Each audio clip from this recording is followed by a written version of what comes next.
Bienvenue sur ma chaîne YouTube.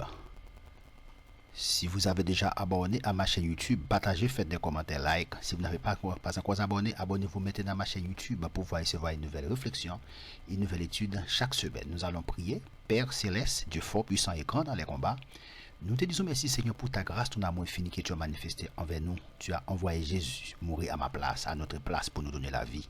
Aujourd'hui nous allons partager ta parole. Nous te demandons de nous éclairer, d'ouvrir notre intelligence.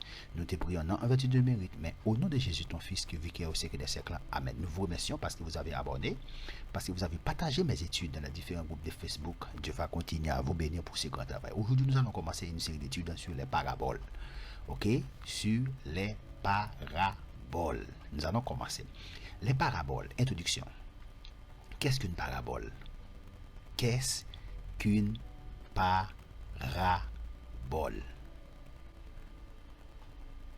Ok? Qu'est-ce qu'une parabole? Parabole. Histoire fictive. Ok? Une parabole, n'est-ce pas? C'est une histoire fictive. C'est-à-dire une histoire imaginaire. Ok? Jésus, n'est-ce pas, avait l'habitude d'utiliser, n'est-ce pas, les paraboles quand il parlait, quand il enseignait. Ok? Histoire fictive. Ok? Parabole, c'est une histoire fictive. Parabole, n'est-ce pas, utilise des choses de la vie quotidienne, de la vie, n'est-ce pas, de tous les jours. Parabole, une parabole représente des choses spirituelles et visibles et célestes. Ok? Une parabole, n'est-ce pas, représente des choses spirituelles, des choses invisibles, ok, et des choses célestes. Nous allons continuer, ok? Parabole. Les paraboles, introduction. Le mot parabole vient du grec parabole, qui signifie comparaison. Ouais? Le mot parabole vient du grec, ok? Parabole qui signifie comparaison d'une chose à côté d'une autre. Ok? Comparaison d'une chose à côté d'une autre. Métaphore ou bien image. Ok? Le mot métaphore ou bien image. Définir ensemble la métaphore. Une forme, ok, d'enseignement déjà présente dans la culture grève, dans la culture juive de l'époque. Parabole, c'est une forme d'enseignement déjà présente dans la culture juive de l'époque. Parabole, n'est-ce pas? Les paraboles sont utiles pour comprendre et mémoriser. Ok? Les paraboles, elles sont utiles pour comprendre et mémoriser. Maintenant, les paraboles, toujours introduction. Dans quel but Jésus parlait-il en parabole? Dans quel but? Nous allons voir ça ensemble. Dans quel but Jésus parlait-il en parabole? Dans quel but? Dans quel but? Pour qui ça Jésus l'a parlé? Il t'a parlé en parabole. Pour qui ça?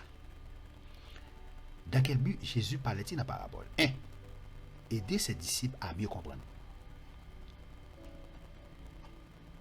Aider ses disciples à mieux comprendre. Lisons ensemble Marc 4, verset 34. Ouais. Il ne leur parlait pas sans parabole, mais en privé, il expliquait tout à ses disciples. Marc 4, verset 34. Il ne leur parlait pas sans parabole. Ok? Les on un groupe, disciples dans un groupe, la parler, ils parlent en parabole. Mais les en privé, ils expliquaient disciples, ça te dit dans la parabole là. Ça veut dire pas vle l'autre monde comprendre langage. Il pas vle l'autre monde qui dans groupe là, ils comprennent. Ouais, il ne leur parlait pas sans parabole. Dans Marc 4 verset 34, ouais. Et des disciples pour mieux comprendre, il ne leur parlait pas sans parabole, mais en privé.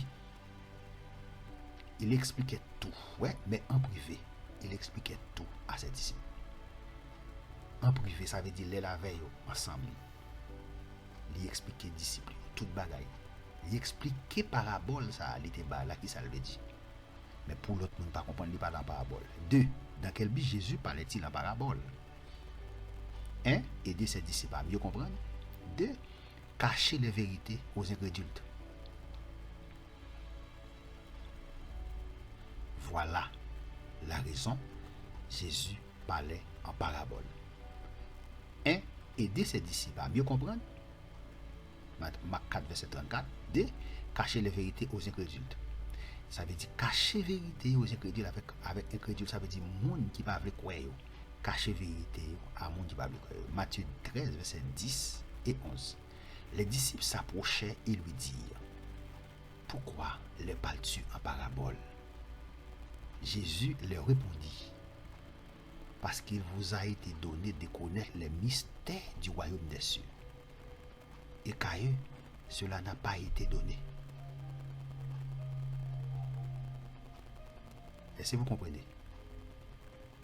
Pourquoi les disciples s'approchèrent et lui dirent, disciples approchés de côté, lui dirent: pourquoi leur parles-tu en parabole? Pour qu'ils ne soient pas lavés en parabole. Jésus leur répondit: parce qu'il vous a été donné de connaître les mystères du royaume des cieux. Parce qu'il vous a été donné de connaître les mystères du royaume des cieux, n'est-ce pas? Ce sont des choses cachées, les mystères. Parce qu'il vous a été donné de connaître les mystères du royaume des cieux. Ok? Et qu'à eux, cela n'a pas été donné. Et qu'à eux, on ne dit pas le quoi, c'est pas pour eux. C'est peut-être ça le parle en parabole. Nous allons continuer.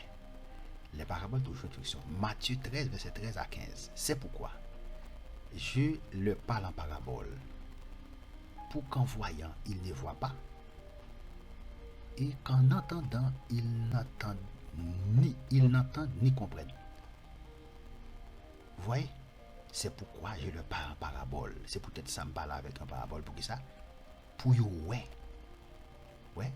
Pour qu'en voyant, les yo ouais, pour yo pas comprendre. Et les yo tendez. Ouais. Les yap tendez. Yo pas ni tendez, ni comprendre. Il a raison. Ben pour qui ça, il te parle en parabole? Pour qui ça, il te parle en parabole? Il dit comme ça, me parle avec en parabole. C'est pour les ouais, pour yo pas ouais. Ouais, pour les ouais. Ouais, pour quand voyant les ouais, y a regardé avec Géo. Déjà y a regarder comme ça, mais yo pas ouais. Et les attendez, yo pas ni tendez réellement, ni comprendre. C'est peut-être ça. Et pour eux, s'accomplit cette prophétie d'Ésaïe. Vous entendez bien et vous ne comprenez point. Ésaïe était une prophétie ça. Il dit n'attendez et non pas comprendre. Et vous regarderez bien et vous ne verrez point. Il dit ouais, n'regardez bien et non pas point. Rien. Déjà n'a pas regarder comme ça. Non pas rien. Les oreilles non. L'entendez, non pas comprendre. C'est le cœur de ce peuple, car le cœur de ce peuple est devenu insensible. Ouais, que le peuple a devenu insensible. Ils se sont bouchés les oreilles, et ils ont fermé les yeux, de peur de voir de leurs yeux, d'entendre de leurs oreilles, de comprendre de leur cœur et de se convertir en sorte que je les guérisse. Mais raison. Est-ce que vous comprenez? Matthieu 13, verset 13 à 15, n'est-ce pas, vient d'expliquer pourquoi, n'est-ce pas, Jésus parlait en parabole. Je vous dis merci. Si vous avez aimé cette vidéo, cliquez sur j'aime pour soutenir la chaîne. À très bientôt pour une prochaine vidéo. Ok? Maintenant, nous allons continuer toujours avec, n'est-ce pas, les paraboles. Toujours introduction. 1 Corinthiens 2, verset 12 à 14. Nous allons lire ensemble 1 Corinthiens 2, verset 12 à 14. Toujours nous étudions maintenant les paraboles. 1 Corinthiens 2, verset 12 à 14. Or, nous n'avons pas reçu l'esprit du monde, mais l'esprit qui vient de Dieu, afin de savoir ce que Dieu nous a donné par grâce.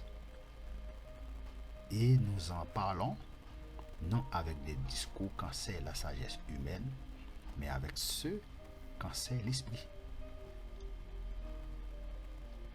En expliquant les réalités spirituelles à des hommes spirituels, mais l'homme naturel ne reçoit pas les choses de l'Esprit de Dieu, car elles sont une folie pour lui, et il ne peut les connaître, parce que c'est spirituellement qu'on en juge. Ça, c'était la parole de l'apôtre Paul. Il dit, nous n'avons pas reçu l'esprit du monde. Ouais, nous pas de recevoir, n'est-ce pas, l'esprit du monde là, mais qui ça nous recevoir? Il dit, mais l'esprit qui vient de Dieu. Nous recevons l'esprit qui vient de Dieu. C'est ça nous te recevoir. Pourquoi? Afin de savoir ce que Dieu nous a donné par grâce. Puisque nous recevons l'esprit de Dieu, eh bien, nous sommes capables de connaître ça, bon Dieu, ban nous. Par grâce, ça, bon Dieu, te ban nous par grâce. Pour nous connaître ça, bon Dieu, te ban nous par grâce, n'est-ce pas? Il faut que nous recevions l'esprit qui vient de Dieu. Si nous recevons l'esprit qui vient, l'esprit du monde est charnel. Ok? Si nous recevons l'esprit du monde, ça qui passe, nous pas qu'à connaître ça, bon Dieu, ban nous par grâce. Il dit, et nous en parlons, nous parlons de ça, non avec des discours qu'enseigne la sagesse humaine, n'a parlé de ça, mais c'est pas avec discours, sagesse monde enseigné, mais avec ceux qu'enseigne l'esprit.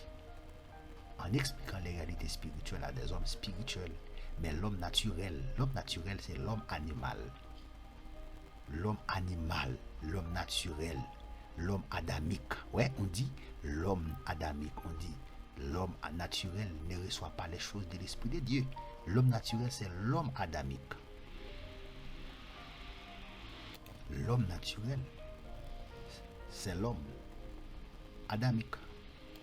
L'homme naturel, c'est l'homme adamique. L'homme naturel ne reçoit pas les choses de l'Esprit de Dieu. L'homme naturel, c'est l'homme adamique, ne reçoit pas les choses de l'Esprit de Dieu. Car, elle dit, oui, ben raison, car elles sont une folie pour lui. Ça veut dire les choses de Dieu, les choses de l'Esprit de Dieu. Bagarre l'Esprit, c'est une folie. Pour qui est-ce? Pour l'homme naturel, l'homme adamique, l'homme animal. Tout le monde qui en Adam, bagaille bon Dieu, bagaille l'Esprit bon Dieu, c'est folie pour eux. Il dit, il ne peut les connaître, il ne peut pas connaître. Pour qui ça? Parce que bagaille ça, c'est spirituellement qu'on en juge. Si vous n'avez pas l'Esprit de Dieu, bagaille ça, vous ne pouvez pas juger. Si vous n'avez pas l'Esprit de Dieu, vous ne pouvez pas capable de juger. Pour continuer, il dit les paraboles, toujours les paraboles. Plusieurs thèmes. Salut, marche chrétienne, témoignage, service, royaume des cieux, fin des temps. Ok? Fin des temps. Il dit, toujours les paraboles. Environ 35 paraboles sont rapportées dans les évangiles de Matthieu, Marc et Luc. Environ 35 paraboles sont rapportées dans les évangiles de Matthieu, Marc et Luc. Jean rapporte des illustrations de Jésus, mais qui ne sont pas des paraboles. Ok? Jean rapporte des illustrations de Jésus, mais qui ne sont pas des paraboles.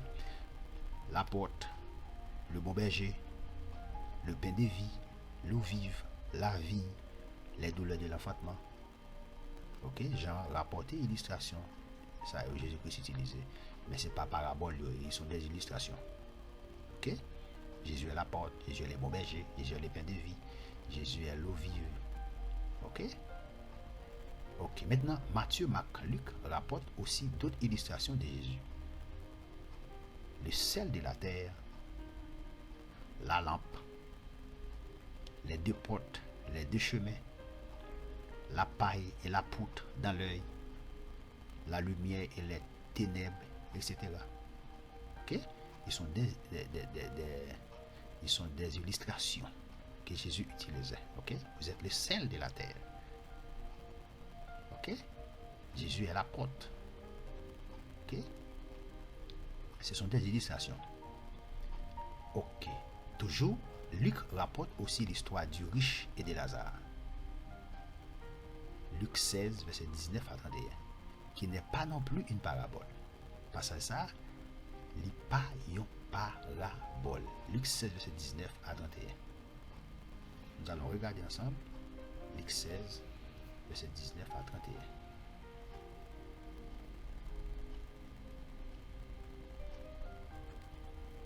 Luc 16.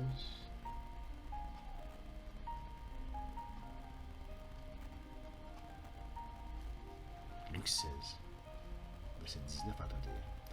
Il y avait un homme riche qui était vêtu de pourpre et de fin lin et qui chaque jour menait joyeuse et brillante vie. Un pauvre nommé Lazare qui était couché à sa porte, couvert d'ulcères et désireux, n'est-ce pas, de se rassasier des miettes qui tombaient de la table du riche. Et même les chiens venaient encore lécher ses ulcères. Le pauvre mourut et il fut porté par les anges dans les seins d'Abraham. Le riche mourut aussi et il fut enseveli. Dans le séjour des morts, il leva les yeux et tandis qu'il était en proie au tourment, il vit de loin Abraham et Lazare dans son sein. Il s'écria: Père Abraham, aie pitié de moi et envoie Lazare pour qu'il trempe le bout de son doigt dans l'eau et me rafraîchisse la langue, car je souffre cruellement dans cette flamme. Abraham répondit: Mon enfant, souviens-toi que tu as reçu tes biens pendant ta vie et que Lazare a eu les maux pendant la sienne. Maintenant il est ici consolé et toi tu souffres. D'ailleurs il y a entre nous et vous un grand abîme, afin que ceux qui voudraient passer d'ici vers vous ou de là vers nous ne puissent le faire. Le riche dit: Je t'ai pris donc, Père Abraham, d'envoyer Lazare dans la maison de mon père, car j'ai 5 frères, c'est pour qu'ils leur attestent ces choses, afin qu'ils ne viennent pas aussi dans ce lieu de tourment. Abraham répondit: Ils sont Moïse et les prophètes qui les écoutent. Et il dit: Non, Père Abraham, mais si quelqu'un des morts va vers eux, ils se repentiront. Et Abraham lui dit: S'ils n'écoutent pas Moïse et les prophètes, ils ne se laisseront pas persuader quand même quelqu'un des morts ressusciterait. Maintenant, les questions ici de un texte, une histoire que Jésus utilisait, mais il dit c'est pas une parabole. Ici, il est question, n'est-ce pas, de l'homme riche, ok, et Lazare, ok, qui n'est pas non plus une parabole, pas une histoire fictive, mais plutôt réelle. Donc, ce n'est pas une histoire fictive, mais plutôt réelle. N'utilise pas des choses de la vie quotidienne. Ne représente pas une réalité spirituelle, mais la décrit.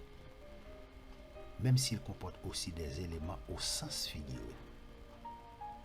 Ce texte n'est pas une parabole.